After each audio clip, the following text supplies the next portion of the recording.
But I mean, the first one you learned was Emilokan. Yes, it's our turn actually. Do you understand what that means? Emilokan means my turn. It's my turn to bring to bear what I believe to be my vision for the Nigerian people. It is my turn to bring to bear what I believe to be the dreams I've always had as a leader, and I want to be able to bring it on board as a president of the Federal Republic of Nigeria. It's my turn because every citizen under the Constitution of Nigeria personalized the provisions of the Constitution to himself. It is my turn. Like somebody who goes to church and is praying to God, he doesn't say, God bless my neighbor alone. He says, God bless me and my family as well. In my last video, I broke down what happened when Daniel Bwala sat in front of Mehdi Hasan on Al Jazeera. If you haven't watched that video, go watch it first. Link is in the description. But after that video dropped, two groups of people showed up. The first group said, Bwala is a hypocrite, full stop.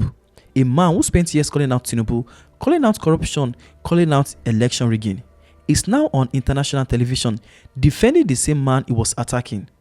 The second group, mostly APC supporters, said something different.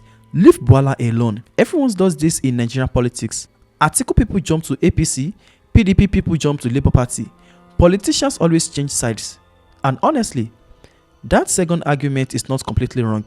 Nigerian politics is full of people who said one thing in opposition and did another thing in government. That is just the fact. But here's what makes Bwala's case different. It is not just that he changed sides. It is the specific things he said, the specific words, the specific accusation. So today, I'm going to tell you what to think about Daniel Bwala. I'm going to play you his own words from his own mouth before he joined Tinubu, and I'll let you be the judge. Now, President Bwala Tinubu has an opportunity. Some of us from the other party believe the reason he could do that is because he bought his election. Do you understand? Nobody can say when he went to Rivers and the former governor of Rivers was trying to subliminally, put a emotional burden or blackmail. He said, I owe you nothing. He knows how he achieved what he achieved. So he has that opportunity to say, and he has done that now in states where we tell you he picked somebody as against the wish of the government. And now you're talking about Rivers State, and some would say that the former governor also nominated himself. So were you surprised seeing his name on that list? Who? The member of your party, Yeson Wike. You see, he's not a member of our party. Let me explain. Either he is doing his youth service in the villa, he is on sabbatical in the villa, or that he has decided to be an instrument of the governing party against our party. Because as soon as it was announced, you see the video everywhere in the plan. In fact, in your program this morning, it was played where he vowed he will never be in APC because APC is synonymous to cancer. And then on another occasion, he said for the minister will go, I'm not interested. But he's not alone. There was a governor who said he was going to school. He was not going to be a minister. But his case will be worse if APC is voted. Because the man who is running now for APC does not even know half of what Buhari knows about government or national security. If you have the time, I will tell you more about what they are campaigning with as an agenda or as a rhetoric that he did well in Lagos. I will tell you, between 1999 to 2007, if you take out context, he actually performed worse than some governors in Nigeria. Because the Lagos that they say he improved the revenue, he only collected tax. All the infrastructure needed for a state or in fact a country to develop was on ground. Lagos used to be the Nigerian national capital.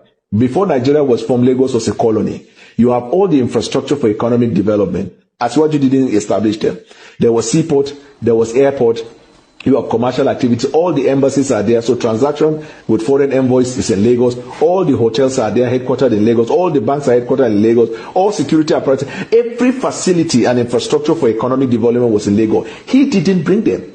Asiwaju did not invite or introduce or brought to Lagos any serious foreign investor or domestic investor.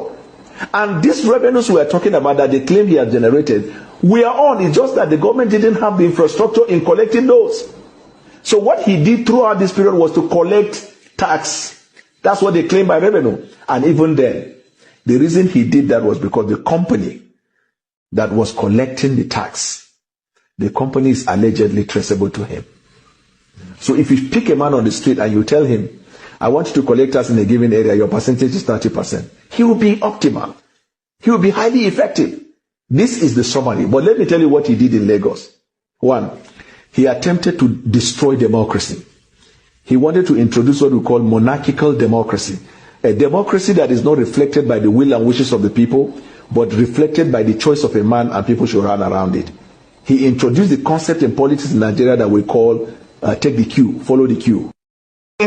Has just been voted into a term of 4 years.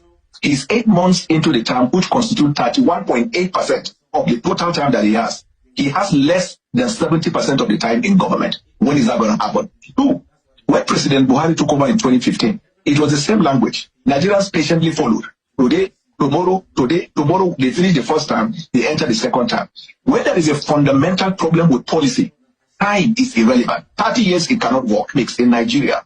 And I'm glad Mr. Onje is an economist. Let him challenge it. If you look at the manifesto of APC and Asiwaju, you will discover that every promise that he put in there, unless he can show that there is a plan to create production, generate Nigerians to everything is about borrowing.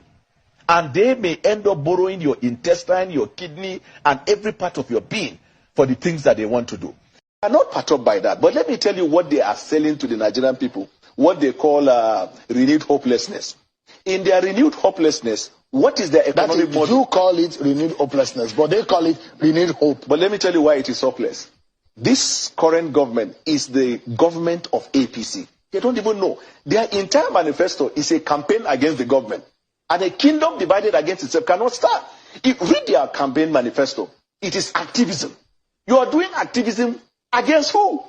You now said you want to remove subsidy. You forgot when Jonathan wanted to remove subsidy, all of them went to the street and called the heavens to come down on him. Alright, so you just add that. Now, I want to be fair here because that's what this channel is about. Let me give you both sides of these arguments properly. The people defending Bwala will say this. It was in PDP before. Every politician attacks the opposition. That's the game. When you join a new party, you defend that party. That's normal. And they will also say at least Bwala is educated, articulate, and represents Nigeria well on a global stage. Give credit where it is due. That argument has some truth in it. Nigerian politics has always worked this way. Yesterday's enemies is today's running mate. Yesterday's critics is today's spokesperson. That is not new. But here's the counter argument that is harder to dismiss. There's a difference between changing your political party and going on international television to deny things you said publicly. And that is who Daniel Bwala is. Bwala did not change sides on Al Jazeera in front of a global audience. He looked at his own clips, his own quotes, his own voice, and said, "I never said that." That is not political alignment. That is something else entirely. And that is why I want you to think carefully, because Bwala is not the real issue here.